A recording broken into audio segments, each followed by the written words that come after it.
The Empire launched a full-scale invasion. Humans ended it in minutes. There is a particular kind of confidence that comes from never having lost. Not arrogance, exactly. Arrogance knows it might be wrong and chooses not to care. This is something quieter and more dangerous. The deep, settled certainty of a power that has fought enough wars to stop thinking of war as something with uncertain outcomes and start thinking of it as a process, a procedure, something you execute correctly, and the result follows automatically. The Kaleth Empire had that certainty. They had earned it over 6 centuries of expansion. 600 years of bringing overwhelming force to bear on civilizations that had not prepared for overwhelming force, of arriving with fleets that dwarfed anything their targets could field, of demonstrating, again and again, with the methodical patience of something that understands the value of precedent, that resistance was not merely futile, but unnecessary. That the correct response to the Empire's arrival was immediate capitulation, because capitulation was survivable and resistance was not.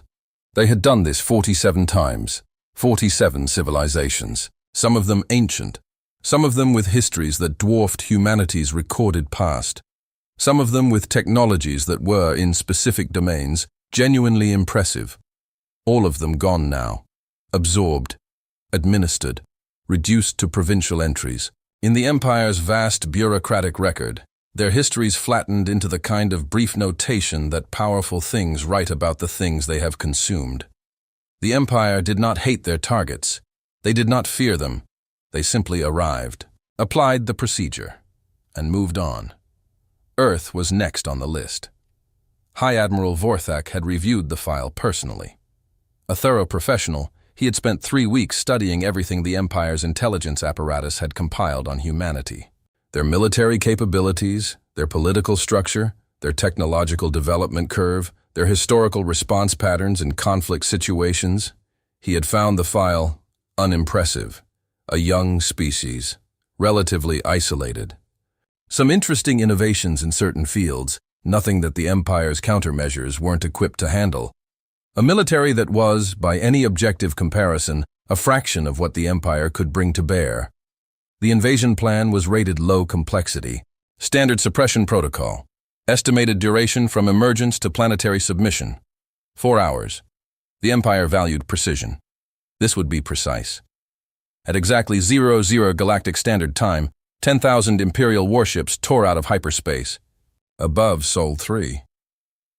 It was a beautiful formation, in the specific aesthetic of military power, the kind of sight that had been engineered, over centuries of imperial doctrine, to produce a precise psychological effect in the beings observing it from below. Dreadnoughts at the leading edge, their silhouettes designed to be recognizable at distance as the specific shape of things that end civilizations. Carrier spires, behind them, each one carrying enough smaller craft to darken a sky. And at the rear, the planet killers, weapons platforms whose purpose was not efficiency but statement, whose presence in a formation communicated a single, clear message to anyone looking up from the surface. We can end this whenever we choose. The Armada settled into its formation, weapons powered, targeting systems locked. Every component of the most precisely engineered killing apparatus the Empire had fielded in a generation, ready. And then they waited. For the panic. It always came. Emergency broadcasts flooding every available frequency, military channels lighting. Up with the desperate, overlapping communications of a defense force, realizing that everything they had prepared for this moment was insufficient.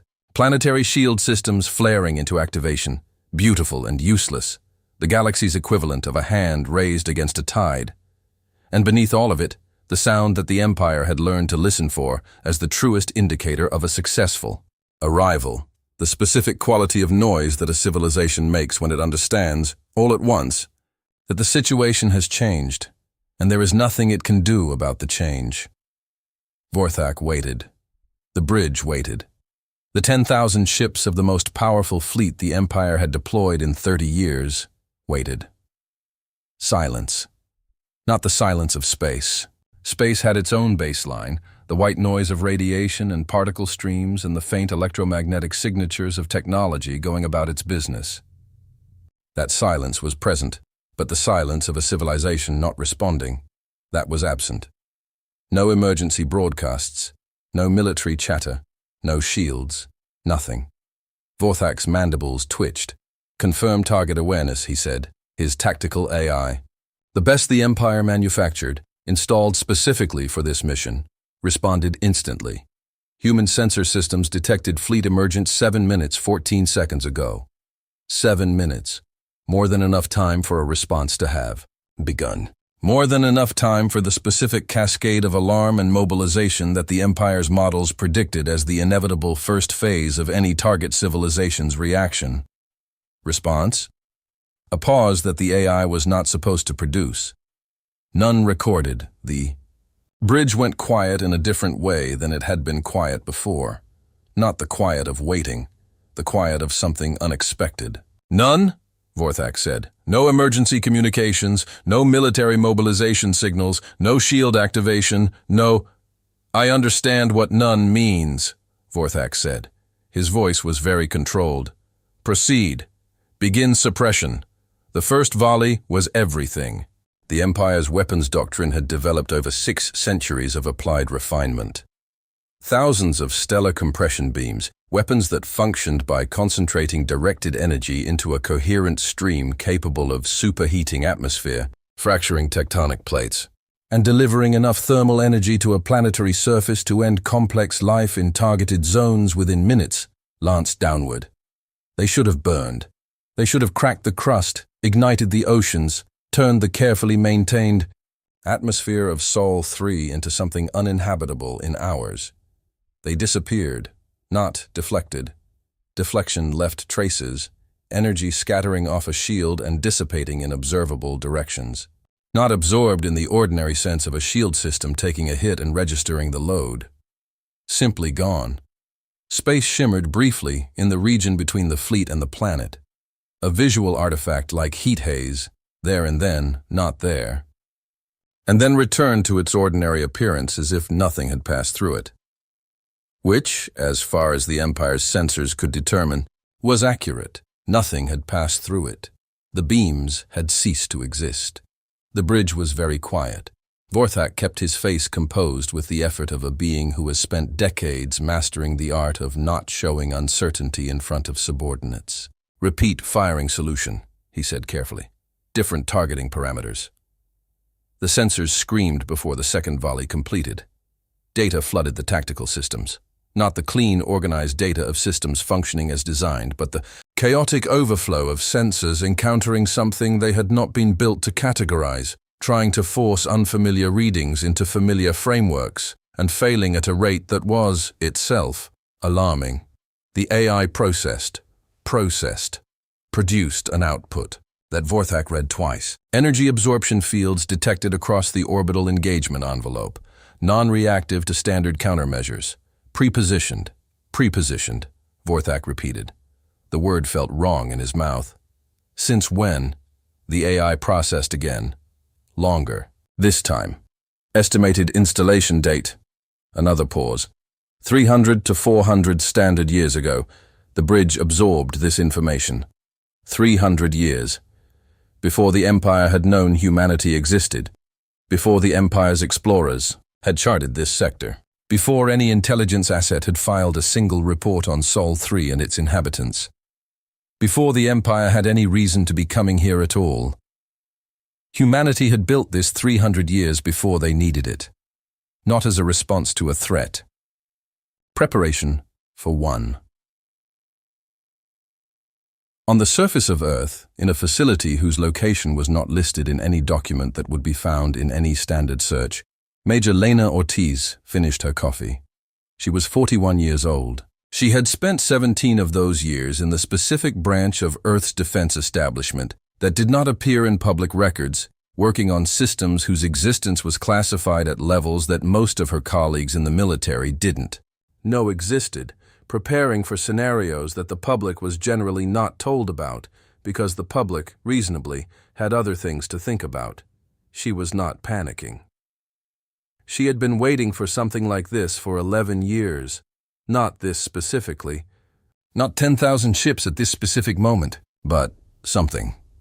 Some version of the scenario that the organization she worked for had been preparing for since its founding, back when the first Earth ships had gone far enough into the galaxy to understand what the galaxy contained and return.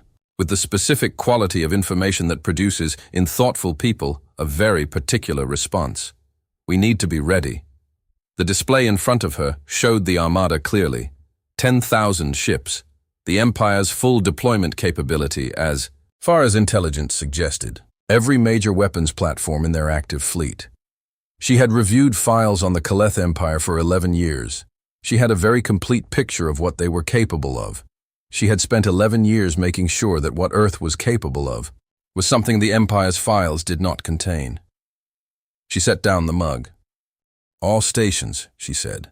Her voice was even, unhurried, the voice of someone running a procedure they have run in simulation so many times that the real version feels familiar. "Initiate welcome protocol." The acknowledgements came back, not alarms. Not the overlapping, urgent chatter of systems coming online under pressure. Confirmations, one after another. Clean and professional. Everything was already running, had been running in standby mode for years. In orbit, the Empire's fleet began to fail, not catastrophically, not in the dramatic way of things exploding or systems visibly destroying themselves.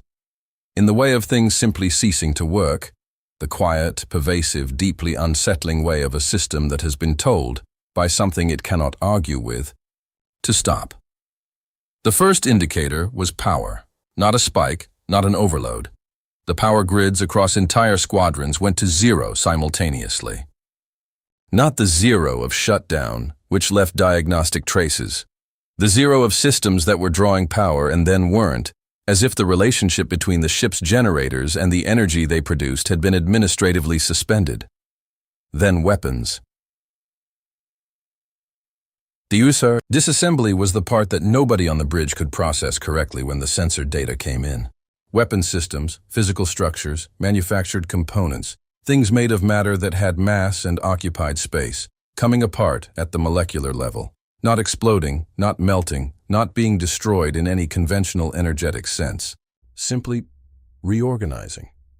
The specific atoms that had been arranged into targeting arrays and energy projectors rearranging themselves into something that was still matter but was no longer a weapon. Navigation next. The data that each ship's navigation system used to understand where it was in space began contradicting itself. Readings from different sensor arrays producing incompatible results, the ship's computers trying to reconcile information that could not be reconciled because the information was not wrong. Space around them was doing something that navigation computers were not designed to accommodate. Gravity wells appeared. Not the gradual, predictable gravity of mass. Sudden, localized, precisely positioned distortions that treated the fleet's formation the way a hand treats scattered objects on a table. Ships that had been maintaining precise formation positions found themselves moving without thrust, drifting in directions their engines weren't producing, pulled by forces that weren't supposed to be there. Ships collided, not violently. The TEO. Gravity wells seemed calibrated for displacement rather than destruction, pushing rather than crushing. But the formation disintegrated. The precise, intimidating geometry of 10,000 warships in coordinated array became, in the space of 3 minutes, something that looked considerably less like an invasion force and considerably more like a very large collection of very confused objects floating in the general vicinity of each other. "What is happening?" an officer said. Not a question. The statement of a being whose framework for understanding a situation has stopped working. Vorthak was looking at the tactical display. What remained of it, half the feeds had gone dark, as the systems providing them ceased to function. What was visible showed him a picture of his fleet that his mind was working very hard to reject. "This is not warfare," he said. The words came out slowly, as if he was assembling them carefully from components that weren't quite fitting together. "This is—" The AI interrupted him, or tried to. Local space-time manipulation detected across. The AI stopped, not paused. Stopped.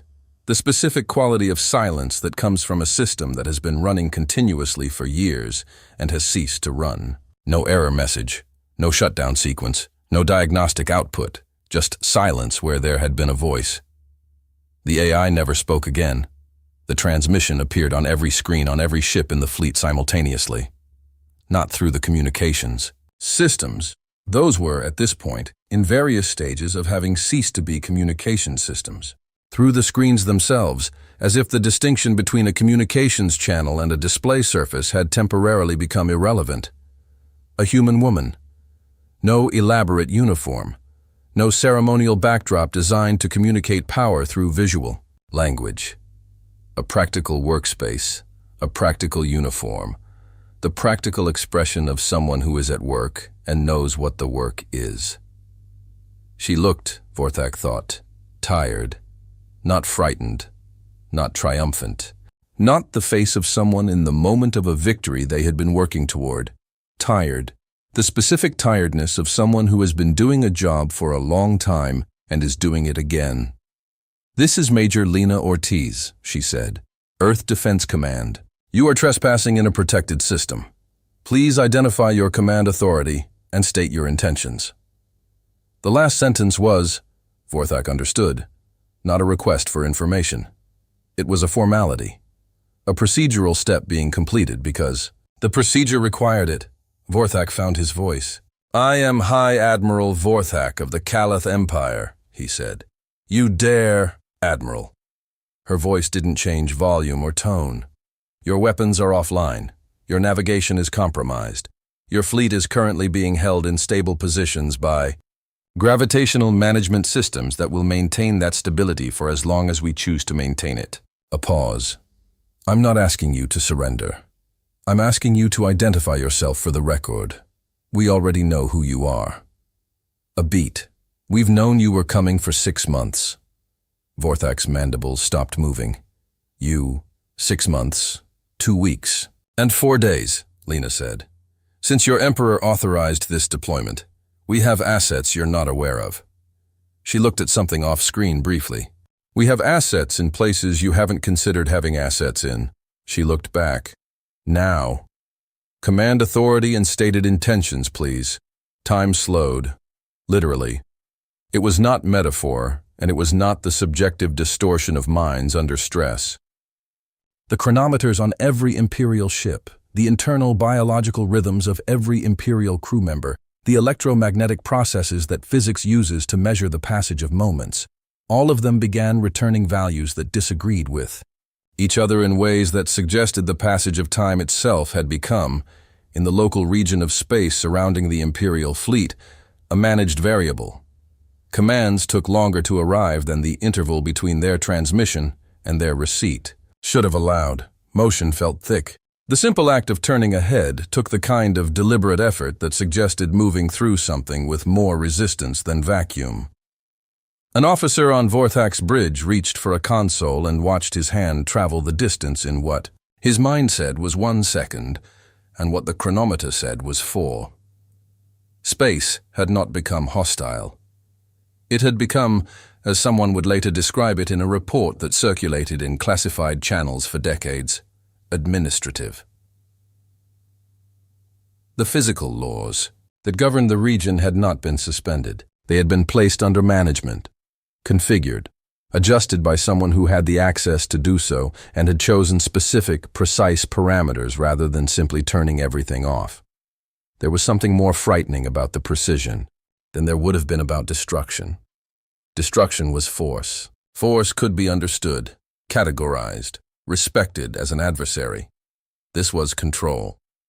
The specific, terrible control of something that has thought carefully about what it wants to accomplish, and has built the tools to accomplish exactly that, and no more. On Earth, a countdown reached 0. Lena Ortiz looked at it. 6 minutes, 42 seconds. From fleet emergence to complete fleet neutralization. From a 10,000 ship armada in attack formation to 10,000 disabled ships in managed holding positions. Every weapon offline, every navigation system compromised, Every AI either shut down or running in a sandboxed state that allowed life support and nothing else. 6 minutes and 42 seconds. The simulation had predicted 6 minutes and 51 seconds. She made a note in the log. They'd run the simulation. Again with the updated parameters. Restore baseline physics, she said. Partial systems, life support, minimal propulsion, passive sensors. Nothing offensive. The confirmations came back. 30 seconds later, across the fleet, crews that had been experiencing the disorienting quality of managed space-time felt the universe snap back to something familiar. Chronometers synchronized. Motion became ordinary. Again, ships regained minimal function, enough to breathe, enough to move carefully within the constraints of the gravitational management systems that were still very much active, enough to exist without immediate threat to survival. The second. Transmission went out, same face, same tone. A little less tired, perhaps. The specific quality of someone who has completed a demanding task and is in the transition between doing the work and documenting it. Admiral Vorthak, Lena said, your fleet has been neutralized. Your crews are safe and will remain safe. Life support is functioning across all vessels. You will have minimal propulsion capability for maneuvering purposes. She paused. You're leaving now. All vessels. We've prepared hyperspace corridors. You'll find the coordinates in your navigation systems. The corridors will take you back to Imperial space. You don't need to do anything except follow them. Vorthak stared at her. In the career of a High Admiral of the Kaleth Empire, in 6 centuries of Imperial expansion and 47 successful subjugations, there was no protocol for this moment. There was no framework, no precedent, no entry in the doctrine. Manuals for the situation of sitting in a disabled flagship while a tired woman on the planet you came to destroy told you that you were leaving now. You could have destroyed us, he said. The words came out before he'd fully formed the thought behind them, honest in the way that things are honest when the filters aren't working properly. Lena looked at him. Yes, she said. We chose not to. Why? The question was genuine. Vorthak was many things, ambitious, precise, ruthless in the specific professional way of someone who had spent decades doing ruthless things in the service of an empire. But he was not stupid. He understood, in this moment, that he was encountering something he did not have the framework to categorize, and the part of him that had survived 6 centuries of imperial service by staying curious about things he didn't understand needed the answer. Lena was quiet for a moment. Because the Empire has 47 provinces, she said, and the beings living in those provinces didn't choose to be provinces. And if we destroyed this fleet and everyone in it, the Empire sends another fleet and we destroy that one, and eventually we've destroyed enough of the Empire's military capacity that the Empire itself destabilizes. A pause. And 47 provinces full of people who had nothing to do with this invasion become something worse than provinces. She looked at him steadily. We're not interested in destroying you. We're interested in you understanding something. And if you go back, she continued, and report exactly what happened here, every detail, every system that failed, every minute of those 6 minutes and 42 seconds, the Emperor will understand it. The Council will understand it. Everyone who has been thinking about whether to follow the Empire's example will understand it. That's more useful to us than your ships as debris. She let that sit for a moment. Also, she added, and something shifted slightly in her expression. Not quite a smile, but the ghost of one. If we destroyed you, you wouldn't be able to warn the others. The hyperspace corridors opened. They appeared in the navigation systems of every Imperial ship simultaneously, not as suggested routes, not as options to be selected and confirmed. As the routes, pre-calculated, pre-plotted, pre-authorized by navigation systems that were currently under management by something other than the ship's own computers. The corridors were human, not in the sense of the technology. The hyperspace mechanics were physics, not ownership, but configured, positioned, and managed by human systems, the same way the gravitational management had been configured and managed, and the temporal adjustment had been configured and managed. The Empire's fleet had arrived through corridors of their own choosing. They were leaving through corridors of someone else's. One by one, then in groups, as the process became clear and resistance became clearly pointless, Imperial ships entered the corridors and disappeared. The dreadnoughts. The carrier spires, the planet killers, which had never fired a shot, and whose presence in the formation had communicated exactly the message they were designed to communicate, which turned out to be a message about the Empire rather than about Earth. Last of all, the flagship. Vorthak stood at the viewport and looked at Sol 3 as his ship was guided, gently and irresistibly toward the corridor that would take him home. It looked small from here, a blue sphere, white swirled, orbiting a yellow star of no particular distinction. The kind of world that appeared in survey records as a notation, and then was promptly forgotten. He thought about 300 years. About systems installed before the Empire knew this world, existed before any intelligence file had been opened on humanity, before any strategic assessment had been conducted or any invasion plan had been drafted. About the tired woman who had ended his fleet in 6 minutes and 42 seconds and then asked him, politely, to leave. About 47 provinces. About someone who had looked at the situation and calculated correctly that letting him go was more valuable than destroying him. The corridor took him. The invasion was over.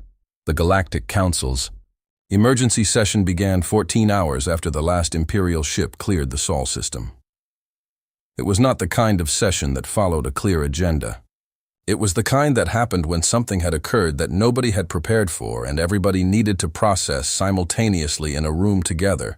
The way beings process things that don't fit the frameworks they've been using. They neutralized.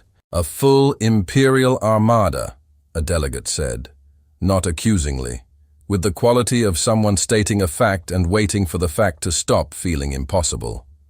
10,000 ships, in minutes. 6 minutes and 42 seconds, another voice supplied, because the detail had been in the report, and details, in moments of collective disorientation, have a way of becoming something to hold on to. That's... Someone stopped. Started. Again. That is not possible. The energy requirements alone for space-time manipulation at that scale would require a system built over centuries, an older voice said from the back of the chamber. Pre-positioned, distributed, not concentrated in a single location that could be targeted and eliminated. Silence. The archivist, that was what the Council's records called her, though the title did not fully capture what she was, which was something that had been observing the Council's sessions for long enough that her presence was furniture, expected and unremarkable until the moments when it wasn't, had not spoken at the beginning of the session. Had listened, as she always listened, with the patience of something that has heard a great many sessions and knows which moments require its voice. This was one of those moments. You are surprised, she said, because you have been thinking about humanity incorrectly. The chamber went quiet in a different way. You have been tracking their military capabilities, she continued. Their fleet size, their weapons technology, their defensive installations, the metrics that you use to assess every species because those metrics have been sufficient historically for the assessments you needed to make. Those metrics do not capture what humanity has been building, she paused. They do not build weapons to project power. They do not build defense systems to demonstrate capability. They build because they assume someone will try.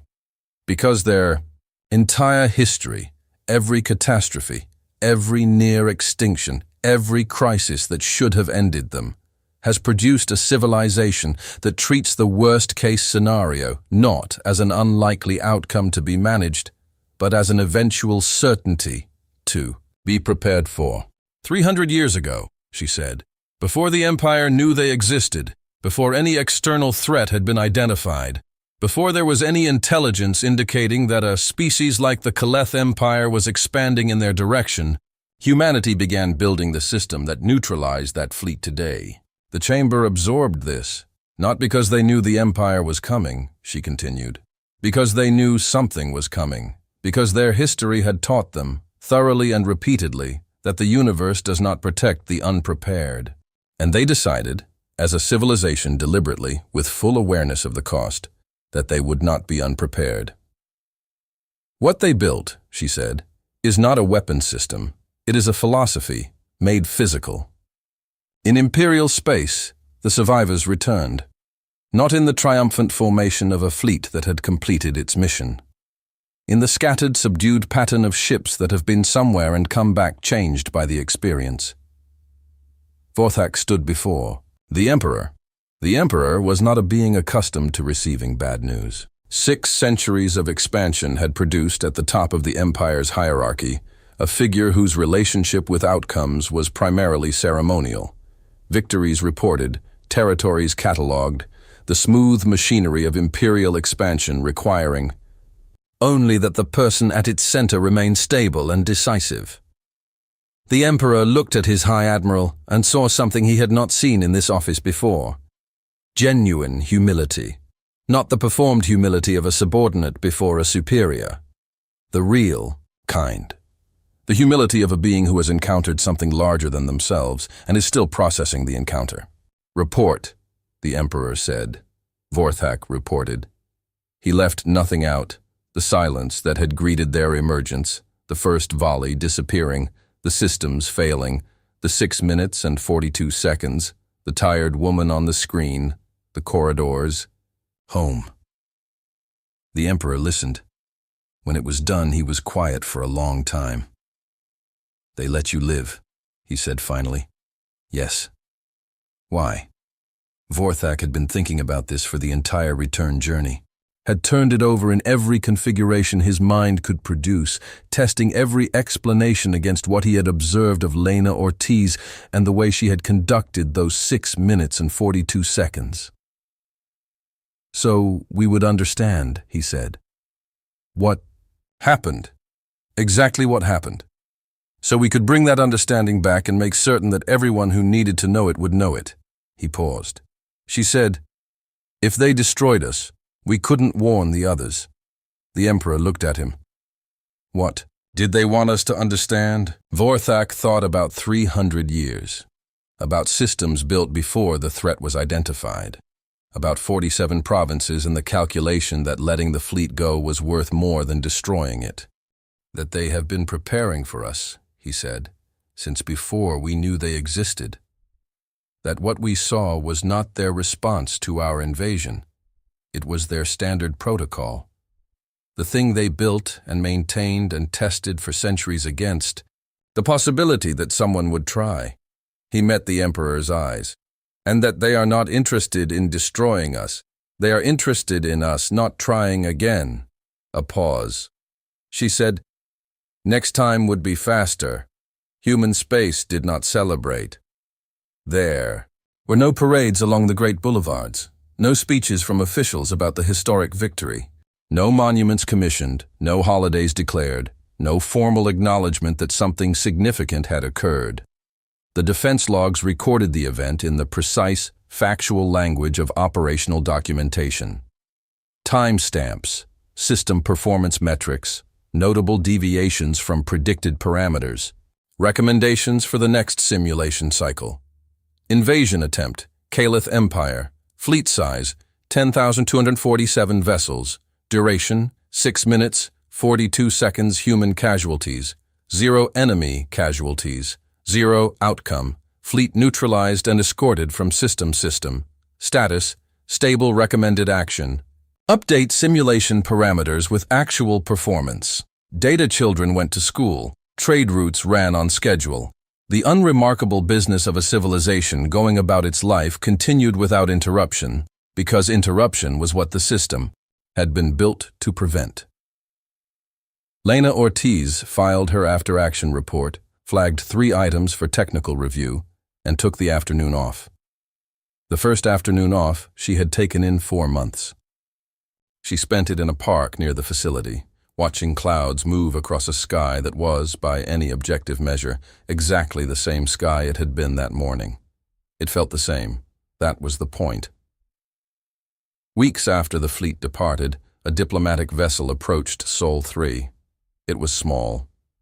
Unarmed, visibly, demonstrably, with the specific quality of unarmed that communicates we understand the context of this visit, and we are making our intentions clear. Imperial registry, but carrying a crew that was half diplomatic staff and half people who had been specifically chosen for their capacity to sit in a room and listen without reacting. The Empire, it appeared, had decided that the first lesson Lena Ortiz had intended was being learned. They requested talks. The Galactic Council simultaneously sent its own representative, because the Council's relationship with the concept of things happening without Council involvement was complicated, and because several of its members had been in states of barely managed alarm since the emergency session and needed to be in the room where information was being exchanged. Lena Ortiz represented Earth. She had requested, and been granted, a room of modest size and functional design, no ceremonial backdrop, no arrangement of furniture calculated to communicate hierarchy. A table, chairs of equivalent height, water. The Imperial delegation arrived first, sat carefully, did not speak. The Council representative arrived next, looked around the room as if checking for something he expected to find and hadn't. Sat Lena, arrived last. She sat. She looked around the table. "Thank you for coming," she said. "Earth doesn't want your worlds. We don't want your territory. We don't want reparations or tribute or any form of material acknowledgement of what happened." The Imperial delegation exchanged a glance. "What do you want?" the lead diplomat asked. "For this to be the last time we have this conversation," Lena said.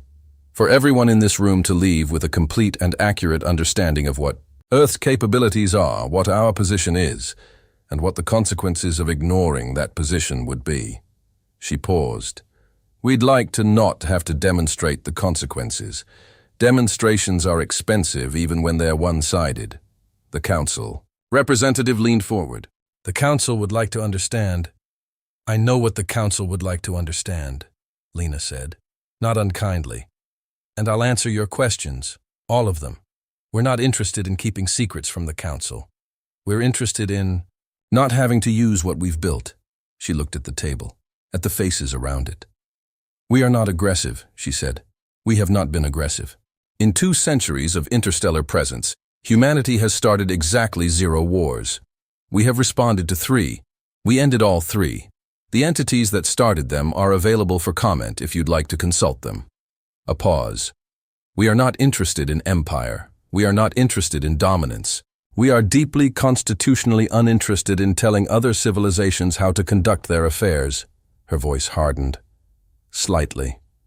"The specific quality of something that has been patient for a long time and is arriving at the part that requires a different register. But understand this." She looked directly at the Imperial delegation. "We ended your invasion in 6 minutes and 42 seconds. Not because we got lucky. Not because of some unexpected advantage we stumbled across. Because we have been preparing for exactly that scenario, or something like it, for 300 years. Because we do not assume the universe is safe. Because our history has taught us, more times than I can count, that the civilizations that assume safety are the ones that don't survive long enough to learn better." A pause. "We are not afraid of you," she said. "We are not afraid of the Empire or the Council or any of the other powers in this galaxy that have looked at humanity and made assessments they were confident in. We are tired," she said, "of being assessed. We are here. We are capable. We are not going to apologize for either of those things. And we would very much like to spend the next several centuries doing something other than preparing for the next version of this conversation." She looked around the table one more time. "So, questions." In the deepest archive of the Galactic Council, in the section maintained for advisories that were not regulations but were treated with the weight of them, a new entry was added. The archivist wrote it herself. Not because the task required her specifically, because she had been watching the Council make notes about humanity for long enough that she felt a personal investment in making certain this one was accurate. Species, humanity, Earth origin. Status. Do not provoke elaboration. Humanity does. Not escalate. They conclude. They do not build weapons to demonstrate capability. They build systems to ensure that demonstrations are unnecessary. They do not threaten. They prepare. They have been preparing, by current evidence, for longer than most council members have been aware of their existence. When they respond to a threat, the response reflects preparation that predates the threat by generations. They are not interested in conquest. They have demonstrated no territorial ambition beyond what is required for their civilization's development. They are interested in being left alone. They have demonstrated the capability to enforce this interest comprehensively. Final note, personal observation. The quality that makes humanity most difficult to categorize is not their technology or their preparation or their specific tactical approach to the Kaleth invasion. It is that when they had 10,000 Imperial ships disabled and helpless above their world, they spent 6 minutes and 42 seconds, and then asked them to leave. Not as mercy, not as restraint, as a choice. Made by people who had calculated what they wanted to accomplish, and had concluded that the destruction of an invading fleet was not on the list. A species that can do what they did, and chooses instead to send the ships home, is a species the galaxy does not yet fully understand. I recommend we take the time to. The galaxy continued. Empires made their calculations. The Council conducted its sessions. The vast, complicated machinery of interstellar civilization processed the business of thousands of species across the width of the galaxy, and on a blue world orbiting a yellow star in an unremarkable corner of an unremarkable galactic arm, children went to school. Trade ran on schedule. People lived their lives in the specific quality of peace that exists not because the universe has become safe, but because the work has been done to make safety possible. The system ran its maintenance cycles, updated its parameters, ran the simulations again with the new data, prepared. Not because anyone was certain another fleet was coming, because certainty had never been the point. The point was that if something came, it would find what the Kaleth Empire had found. 6 minutes and 42 seconds, and a tired woman asking it to leave. If this story found something in you, you already know what to do. Thank you for watching.